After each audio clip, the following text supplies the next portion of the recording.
आज आहे गुरुवार, तर आज काय बनवा या विचाराचा एम गेला आणि नंतर घेतलं कारलं बनवायला. पटकन मी असं कारलं कापून घेतलं आणि त्याच्यावर मीठ टाकून दिलं. छान मस्त असं फिरून घेणार आहे कारलं. मीठ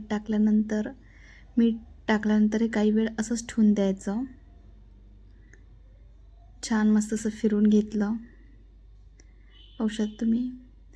आणि आता मी घेणार आहे कणिक भिजवून पटकन, आणि माझी कणिक भिजून पण झालेली आहे. आता मी पहिला पोळ्या करून घेणार आहे, तोपर्यंत छान मस्त असं माझं कारलं मुरून जाणार. तर छान मी अशा आमच्यासाठी 5 चपात्या टाकून घेतल्या आणि आमच्या पोळ्या झाल्यानंतर कांदा कापून घेतला पटकन आणि कढईमध्ये कांदा टाकून घेतला. छान मस्त आता कांदा असा होऊ देणार आहे मी.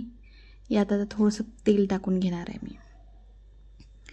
तेल टाकून घेतल्यानंतर छान असं मस्त फिरून घ्यायचं आणि जोपर्यंत कांदा छान प्रकारे होत नाही तोपर्यंत छान फिरून घ्यायचा.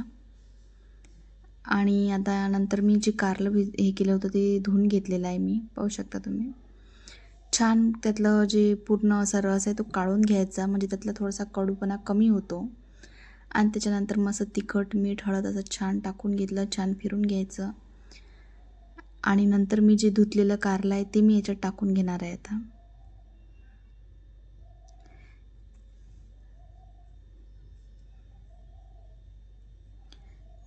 छान मस्त असे कारले होते ते.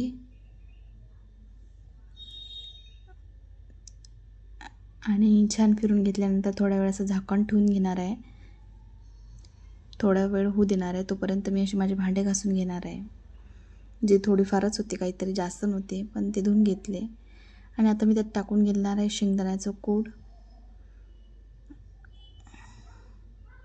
छान मस्त शेंगदाण्याचं कूट टाकल्यानंतर मी आता माझं फिरून घेणार आहे.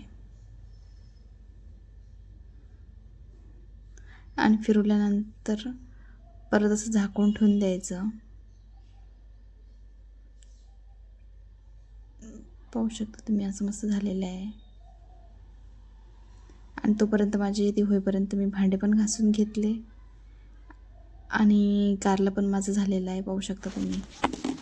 आता मी दुपारी सर्व असा गॅसचा वटा क्लीन करून घेणार आहे. त्याच्यावर खूप जास्त पसारा वगैरे झाला होता. म्हटलं आज सर्व असं व्यवस्थित नीट करून घेऊया. तर छान पहिले गॅस वटावरचं सर्व सामान असं खाली काढून घेतलं आणि त्याच्यानंतर मी आता सर्व ह्याच्यावर पहिले पाणी टाकून घेणार आहे. पाणी टाकल्यानंतर त्याच्यावर मस्त ते भांडे घासायचं जे लिक्विड आहे तेच टाकून देणार आहे. ते टाकल्यानंतर मी मस्त अशी भांडे घासायची घासणी घेणार आहे. आता हे तशी कामातून जाणार आहे, तर मी गॅस ओटा घासण्यासाठीच ठेवून देणार आहे आणि भांड्यासाठी नवी आणणार आहे. तर छान मस्त मी असं स्वच्छ करून घेतलं. आता मी गॅसच्या जागेवर ठेवून घेणार आहे. गॅसच्या खालचं पण व्यवस्थित घासून घेतलं, कारण आता त्याला वरतून कवर नसल्यामुळे काही बी शिजवलं तर ते डायरेक्ट स्टाईल याच्यावर पडून जाते ओट्यावर. तर ती बाजूला करून ते पण घासून घेतलं आणि त्याच्यावरच्या ज्या छोट्या प्लेटात त्याला पण थोडीशी घासणी मारून घेतली. खाली थोडंसं काही जारव वगैरे झालं असेल ते बी बघून घेतलं आणि ते पण काढून घेतलं. आणि त्याच्यानंतर मी आता ही झाडाची मनी ट्रीची जे किचनच्या खिडकीमध्ये ठेवलेले आहेत ते काढून मस्त स्वच्छ धुवून घेणार आहे आणि त्यातलं पाणी चेंज करून घेणार आहे. आणि ते छान मस्त असं भरून ती खिडकी पण स्वच्छ करून घेतली आणि त्यात मी अशी 2 ठेवून देणार आहे. खूप छान वाटतं ते तिथंसा. तर म्हटलं चला तिथं जागाच ठेवू ही आता. तर छान मस्त असं ते स्वच्छ करून घेतल्यानंतर ती जागेवर ठेवून देणार आहे मी आता. आणि मी जे बेसिक आहे ते पण आता स्वच्छ करून घेणार आहे पहिले. तर ते पण खूप अशी हे झालेली आहे. छान मस्त त्याच्यावर ते भांडे घासायचं लिक्विड टाकून घेतलं आणि छान मस्त अशी घासून घेतली.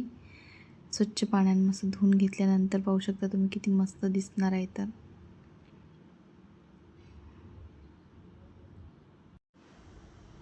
आता मी जे नळ आहेत ते पण घासून घेणार आहे बेसिंगमधले. त्याच्यावर पण खूप काही असं धूळ बसून जाते, तर म्हटलं चला ते पण चक घासून घेऊ. घासल्यानंतर खूप चक वाटत होती, छान वाटलं. आणि त्याच्यावरती माझा तवा असते असा, 2 तवे आहेत माझ्याकडे, तर तो पण मी घासून घेतला. तर तो स्वच्छच होता, पण तरी पण त्याच्यावर पण एक हात मारून घेतला. आणि हे जे झाड आहे ते झाडं मी आता ठेवून देणार आहे मस्त अशी धुतल्यानंतर. आणि सर्व असं माझं व्यवस्थित लावून झालेलं आहे. आमचा गॅस आम्ही लवकरच बदलू. छान मस्त असं माझं किचनचा ओटा साफ झालेला आहे. आणि सर्व सामान मी त्याच्यावर असं लावून घेतलेलं आहे. आणि आता मस्त मी घर पुसून घेणार आहे. घर जर आपण स्वच्छ आणि नीटनेटकं ठेवलं की आपल्यालाच खूप पॉझिटिव्ह आणि प्रसन्न असं फील होते घरात. आणि तेच कामं असे रेंगाळत राहिले की खूप कंटाळा आणि जिवार येते असं. तर स्वच्छ ठेवलं वेळेच्या वेळेवर तर खूप छान वाटते. तर वेळेवर कामं केली की जिवार पण येते.